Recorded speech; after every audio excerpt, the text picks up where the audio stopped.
गस्टा action committee ज़िला ठट्टो जे सॾ ज़िले जे समूरनि हाई स्कूलनि में एहतजाजनि कारियूं पटियूं ॿधी तालीमी अमल जारी रखियो वियो।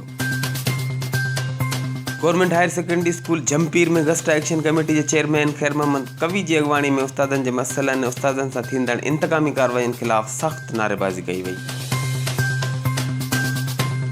एहतजाज कंदड़ उस्तादन मुतालबो कयो JST उस्तादन जी 10 सालन के रुकियल प्रमोशन जल्द खां जल्द करे उस्तादन में बेचैनी ख़त्म कई वञे ऐं उस्तादन सां थींदड़ इंतकामी कार्रवाईनि खे रोकियो वञे। ॿी सूरत में हर महाज ते सख्त खां सख्त एहतजाज कयो वेंदो। इन मौके ते गस्टा अगवाननि सैयद रियाज़ अली शाह ख़ान मोहम्मद हेलायो ज़ुल्फ़कार हेलायो ऐं ॿियनि जो चवणु हो त उस्तादनि जे हक़नि लाइ 28 फरवरी ते प्रेस क्लब मकली अॻियां पिणु एहतजाज रिकॉर्ड करायो वेंदो ऐं मसइला हल न थियण जी सूरत में एहतजाजी तहरीक हलाई वेंदी। Ali Jafri Solanki HRJDO news Hyderabad.